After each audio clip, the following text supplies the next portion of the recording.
Hello, everybody. Welcome to your channel, tutorlyco.com. My name is Olga. I have been teaching online for more than 5 years, and today I would like to share with you some techniques and strategies on how you can improve your CELPIP reading score. As you know, CELPIP reading consists of 4 parts. Part 1 is reading for correspondence. Part 2, reading to apply a diagram. Part 3, reading for information. And Part 4, reading for viewpoints.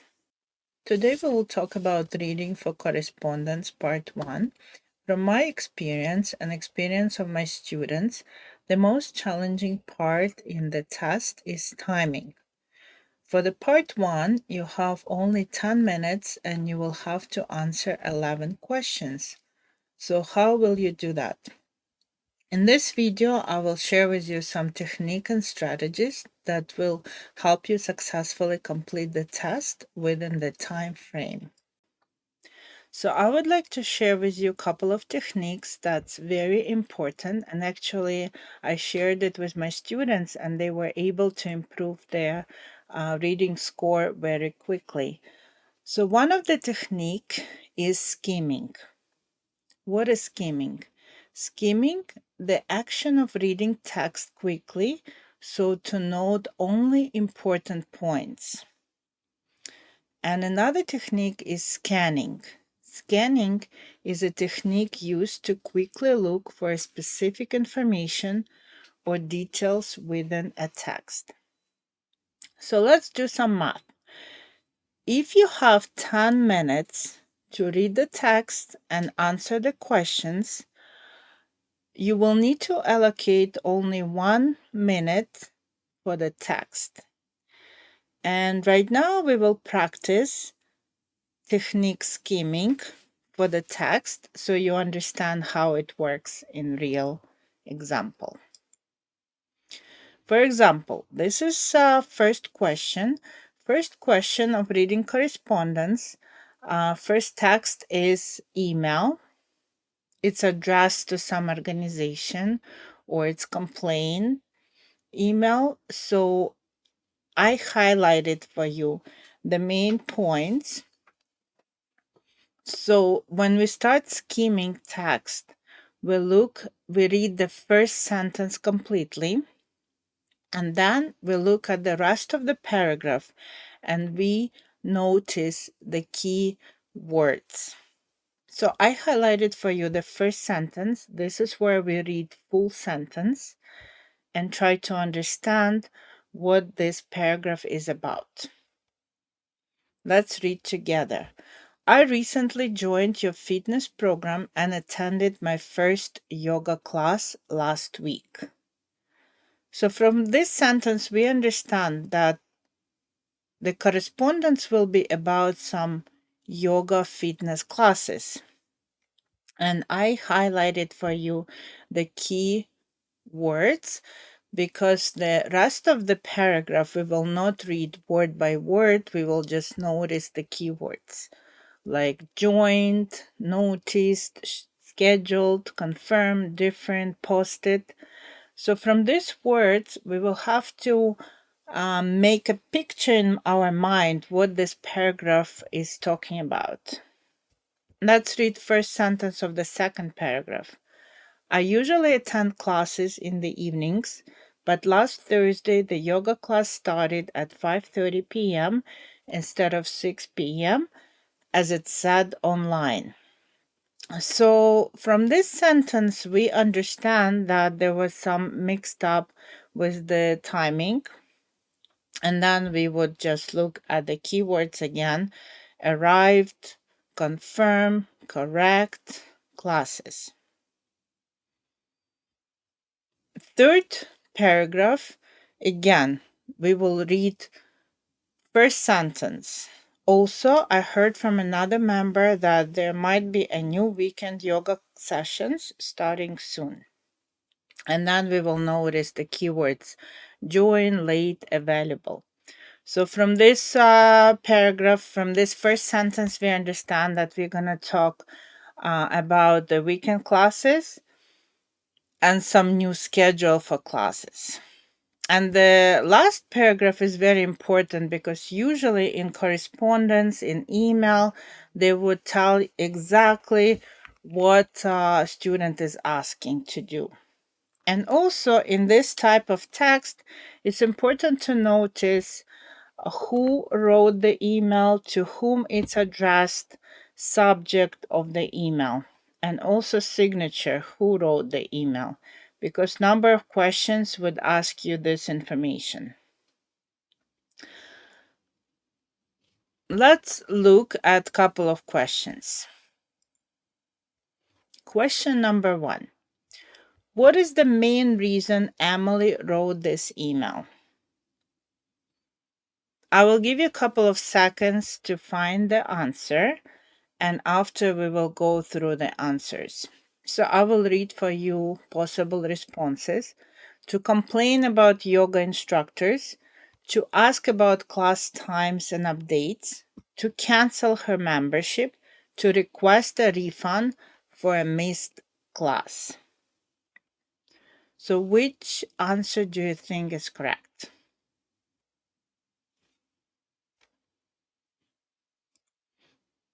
Yes, the correct answer is B, to ask about class times and updates. Why? Because we remember from the text, or in real life exam, you will actually see the text and see the questions at the same time. So you will be able to go back to the text anytime and look for more information. So over here, Emily's email focuses on clarifying the class schedule and asking about new weekend classes. She's not complaining or canceling. She just wants to know accurate information. So that's why B is the correct answer, and answer A, C, D is not relevant. Okay. Let's look at question number 2. What problem did Emily experience last Thursday? And possible answers we have: she couldn't find the yoga room, she missed part of her class because of incorrect timing, the instructor didn't show up, she was charged twice for her class. Please choose the correct answer.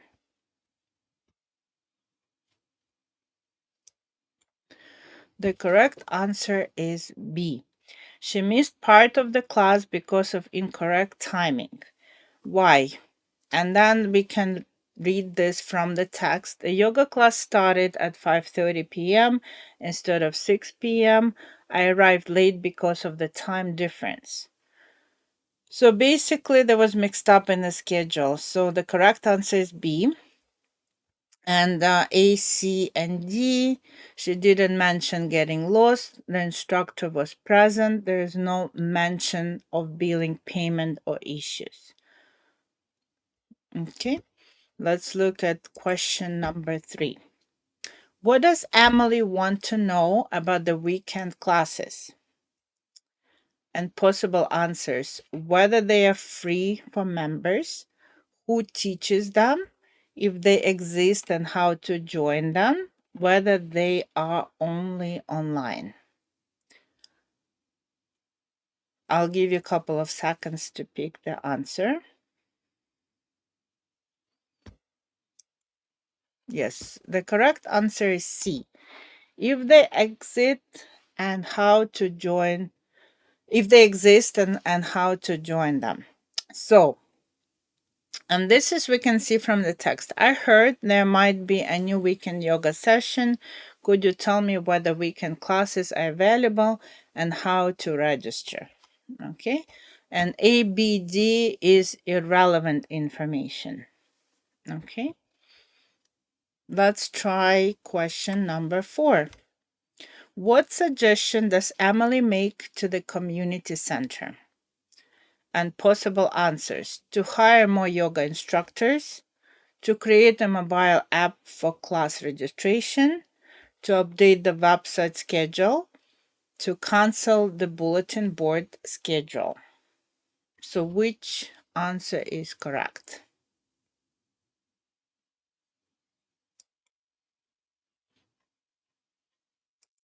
Yes, the correct answer is C, to update the website schedule. So basically, we can see it from our text that she said, I'd appreciate if you could update the website schedule so that new members don't get confused. And A, B, D answers is irrelevant in this case. Question number 5. How does Emily feel about her experience so far? Possible answers are mostly positive, but she's confused about the schedule. Negative, she didn't enjoy the class. Neutral, she has no opinion. Angry, she demands a refund. Try to answer this question.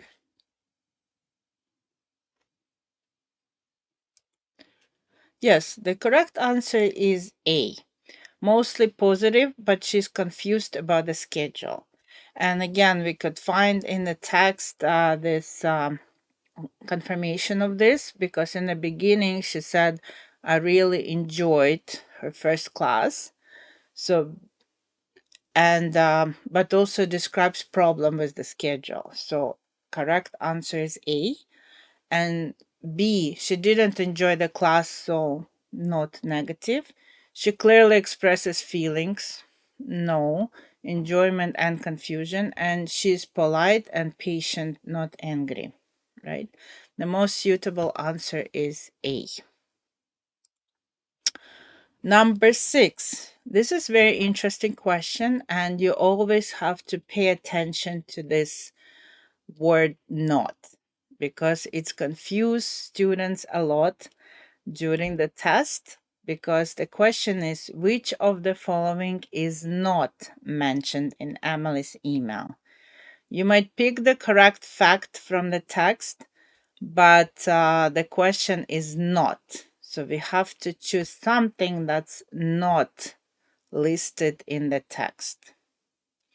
So the possible answers are the time the class started last Thursday, a request to confirmation about weekend classes, a complaint about the instructor's teaching, a suggestion to update the website. So look carefully and pick the one that is not mentioned.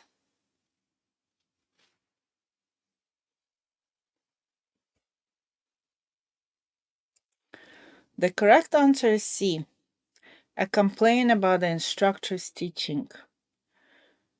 She mentioned class time, she mentioned weekend classes, it was mentioned about website update, but it's not mentioned about instructor's teaching. So today we covered with you 6 questions for part 1. Part 1, reading for correspondence, consists of 2 parts actually. This is only part 1. The second part would ask you to find the answers for somebody will be replying to this email from the fitness center, and you will have to put in the answers. So the second part of reading part 1 we will discuss in the next video. I would like to mention to you that if you would like to have more practice, or would you like to have if you would like to have customized plan for your level and improve your skills and improve your score in CELPIP, you can visit our website tutorlyco.com and submit requests for private or small group class. Please subscribe not to miss the next videos, because we will be covering more details and more examples. And I hope to see you soon. And please put any comments, questions in the chat below the video. And I hope to see you next time in my next video. Have a good day and good luck with your test. And I would recommend you to practice a lot. Just keep practicing to get the desired score. And if we can help you in any way, please let us know. Have a wonderful day and see you in the next video. Bye.